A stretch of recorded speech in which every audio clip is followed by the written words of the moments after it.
नहीं चलेगी, नहीं चलेगी। आयुक्त मैडम होश में आओ, होश में आओ, होश में आओ, महापौर मैडम होश में आओ, होश में आओ, होश में आओ। विधायक मैडम।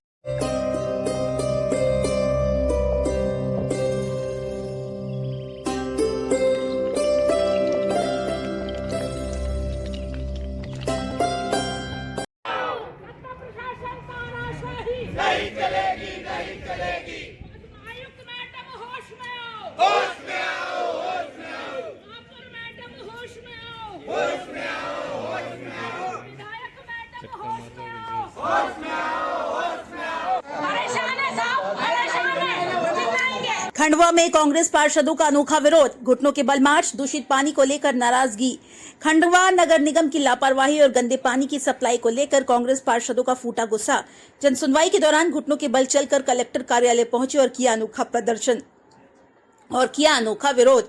प्रदर्शनकारियों ने गंदे पानी से भरे बोतलें और केने लहराकर प्रशासन को जगाने की कोशिश की। उनका आरोप है शहर के कई इलाकों में दूषित जल सप्लाई हो रहा है, जिससे नागरिक बीमार पड़ रहे हैं। नेता प्रतिपक्ष मल्लू राठौड़ ने नर्मदा जल योजना में भारी भ्रष्टाचार और लापरवाही के आरोप लगाए। आइए आपको सुनवाते हैं उन्होंने क्या कुछ कहा। देखिए, हमारे शहर में 10 साल से भी ज्यादा हो गए हैं पानी की समस्या बनी हुई है। विश्वा कंपनी ने अनुबंध किया था, टेंडर लिया था, करीब 116 करोड़ रुपए पानी के नाम पर खर्च किए गए। लेकिन आप उसकी वास्तविक स्थिति देखेंगे तो 380 बार पाइपलाइन फूट चुकी है और कलेक्टर साहब ने भी ये माना है कि जो ये पाइपलाइन है ये इसमें भ्रष्टाचार हुआ है और अगर अब पानी की पाइपलाइन फूटेगी तो हम इस पर एफआईआर करेंगे। तो परसों पाइपलाइन फूट गई थी तो हम जनसुनवाई में कलेक्टर महोदय को उनका आश्वासन याद दिलाने आए थे कि सर आपने ही बोला था कि अगर आप पाइपलाइन फूटेगी तो विश्वा के खिलाफ एफआईआर दर्ज कराएंगे। हमने उनको आवेदन दिया है और उसमें हमने उल्लेख किया है कि किन किन धाराओं पे इन पर एफआईआर होनी चाहिए और इन्होंने जो अनुबंध किया था उस हिसाब से ये साफ सुथरा पानी पिला रहे नहीं, उसकी टेस्टिंग की जाए। तो सर ने अभी 33 नंबर वार्ड में टीम भेजी है और पानी की टेस्टिंग करते हैं। अगर पानी की जो गुणवत्ता हो, जो अनुबंध में उन्होंने जो अनुबंध किया था उस हिसाब से अगर पानी नहीं मिलता है तो उस पर तत्काल प्रभाव से कलेक्टर महोदय एफआईआर कराएंगे। अगर एफआईआर नहीं होती है तो फिर हम इस पर बड़ा आंदोलन करेंगे। जैसे हमने पिछले साल हम टावर पर चढ़ गए थे और इस प्रकार हमने हमारी आवाज मुद्दा उठाया था लेकिन उन्होंने नहीं करी। लेकिन अब इस बार हम भूख हड़ताल पर बैठेंगे और यही कलेक्टर साहब के दरवाजे के सामने ही बैठेंगे। जनसुनवाई दिया जा रहा है और आपको जो पार्षद है शराफत खान, उनको भी गेट पर रोक दिया गया, वहाँ पे बहुत धक्का मुक्की हो रही है, तो क्या लगता है? देखिए, ये तो प्रशासन की जवाबदारी है कि जनसुनवाई में उन्होंने किस प्रकार से व्यवस्था करनी चाहिए। ये तो शासन प्रशासन को ध्यान देना चाहिए कि आम जनता के लिए अगर ये रखा हुआ है तो किसी को परेशानी न हो। और पार्षद हैं तो अपनी बात तो रखेंगे और उनको ऐसा रोका गया, ये बहुत गलत बात है। सबको अपनी अपनी बात रखने का अधिकार है। राठौड़ ने कहा कि 116 करोड़ की नर्मदा जल योजना का ठेका विश्वा कंपनी को दिया गया था, लेकिन तकनीकी खामियों के चलते अब तक 380 बार पाइपलाइन फूट चुकी है। नागरिक सालों से एक एक बूंद पानी को तरस रहे हैं। प्रदर्शन इतना उग्र हुआ कि कलेक्टर कार्यालय के जनसुनवाई हॉल के गेट बंद करने पड़े। आमजन को भी परेशानी उठानी पड़ी। अब आपको वार्ड क्रमांक 11 के पार्षद असलम गौरी की बात सुनवाते हैं। उन्होंने नगर निगम की अव्यवस्था को लेकर क्या कुछ कहा। सरोनी नायडू वार्ड क्रमांक 11, सलूया कॉलोनी और गुलमोहर कॉलोनी। गुलमोहर कॉलोनी में पानी की टंकी बनी हुई है और वही वार्ड के लोग पानी के लिए दर दर भटक रहे हैं। एक एक टंकी पानी के लिए 100 लीटर 50 लीटर के लिए पानी लेने के लिए रोड पे और दर दर भटक रहे हैं। और हम लोग जाते हैं विश्वा कंपनी के अधिकारियों से बात करते हैं कि भैया हमारी टंकी यहाँ होने के बाद में हम लोग पानी से वंचित है। क्या हमारा दुर्भाग्य होने है कि हम पानी से के लिए परेशान है?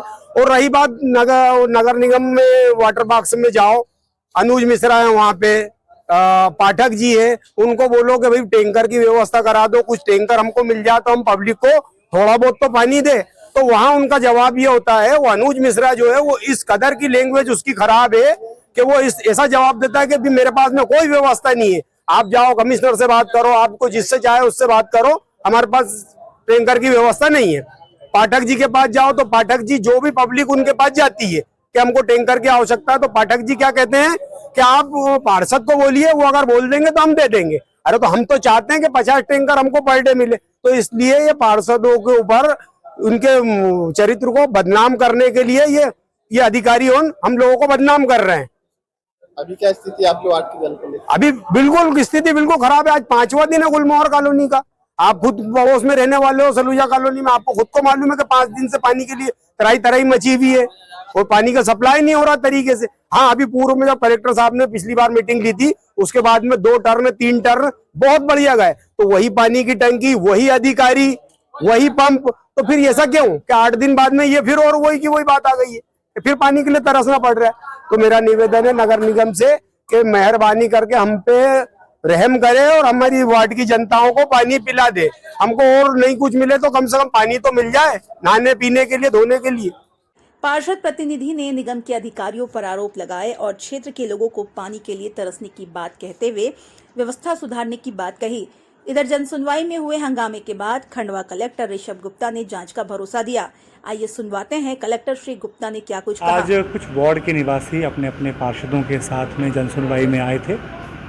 2 मामले थे, 1-2 जगहों पर टंकी नहीं भर रही थी और कुछ एक जगहों पर जो पानी आ रहा था वो मटमैला आ रहा था, उसकी फ़ोटोग्राफ्स भी वो लेकर आए थे। जहाँ तक पानी भरने का सवाल है तो जैसे हमारी DI पाइप डल ही रही है अभी नहीं, तो नगर निगम का ये कहना है कि अप्रैल के एंड तक ये DI पाइप खंडवा शहर में आ जाएगी, तो ये समस्या तो बहुत जल्द ही हल हो जाएगी। जहाँ तक बात आ रही है पानी की सफाई की, तो आज PHE और नगर निगम को इंस्ट्रक्शंस दिए हैं कि जो वार्ड 33 में पानी आ रहा है उसके सैंपल लें, उसकी जांच करें और यदि एक्चुअल में पानी आपका पीने योग्य नहीं पाया जाता तो संबंधित पर सख्त कार्रवाई करें। मामला वही है कि आज कुछ लोग आए थे जो पानी को लेकर परेशान थे, कुछ 4 या 5 वार्ड के लोग यहाँ पर आज आए थे। उनकी समस्या वही थी कि आप पीने का पानी एक तो पर्याप्त मात्रा में नहीं मिल रहा और दूसरा पानी जो मिल रहा है वो आपका गुणवत्तापूर्ण नहीं मिल रहा है। तो इन दोनों बिंदुओं को लेकर आज लोग। उन्होंने कहा कि WRD और PHE विभाग की टीम नगर निगम के साथ पानी के सैंपल लेकर लैब टेस्ट कराएगी। यदि जल गुणवत्ता खराब पाई जाती है तो कार्रवाई होगी। इधर जनसुनवाई में कांग्रेस नेताओं द्वारा कलेक्टर कार्यालय में किए गए हंगामा के बाद SR सिटोले उपायुक्त नगर निगम ने खंडवा शहर में हो रही पानी की किल्लत को लेकर क्या कुछ कहा, चलिए आपको सुनवाते हैं। देखिए, परेशान होना बहुत ही स्वाभाविक है, क्योंकि अभी आप लगातार देख रहे होंगे 2 दिनों में, एक दिन पाइपलाइन फूट गई, उसके अगले दिन आप देख रहे होंगे कि बिजली की सप्लाई बाधित हो गई थी। इस कारण से शहर में पानी की किल्लत है। हम जो है जहाँ पानी सप्लाई नहीं हो रहा वहाँ टैंकर से सप्लाई कर रहे हैं और अभी निरंतर सुचारू रूप से पानी सप्लाई हो रहा है। ये तकनीकी समस्या है, उसमें हम क्या कमेंट कर पाएंगे। आज आप देख रहे होंगे कि पदमकुंड वार्ड के जो रहवासी हैं वो कलेक्टर साहब के पास आए थे जनसुनवाई में। साहब ने निर्देश दिए हैं उनकी समस्या का निराकरण करने के लिए, उसके अनुरूप हमारे द्वारा। नगर निगम के उपायुक्त SR सिटोले ने कहा कि पिछले दिनों में लगातार गर्मी में वृद्धि हुई है। साथ ही 2 स्थानों पर नर्मदा जल योजना की पाइपलाइन फूट गई थी, जिसके कारण कुछ दिनों से शहर में सप्लाई होने वाली जल व्यवस्था गड़बड़ा गई थी। निगम के पास उपलब्ध टैंकरों के माध्यम से वार्डों में वाटर सप्लाई की गई, परंतु अब व्यवस्था दुरुस्त कर ली गई है। आज रात से ही शहर में जल प्रपात शुरू हो जाएगा। कलेक्ट्रेट की जनसुनवाई में मंगलवार को हुए जमकर हंगामा के बाद अब देखना यह है क्या कांग्रेस के इस दबाव और जनता की नाराजगी के बाद प्रशासन खंडवा शहर में जल आपूर्ति करने वाली विश्वा कंपनी पर कोई ठोस कार्रवाई करता है या फिर ये विरोध भी बीते आंदोलन की तरह धूल फांकता रह जाएगा। खबर भारत के लिए अजीत लाड की रिपोर्ट। हमारे चैनल खबर भारत को सब्सक्राइब करें, खबरों को लाइक करें, शेयर करें और अगर आपके पास भी कोई खबर हो तो हमें खबर भारत के WhatsApp नंबर 7648883000 पर भेजें।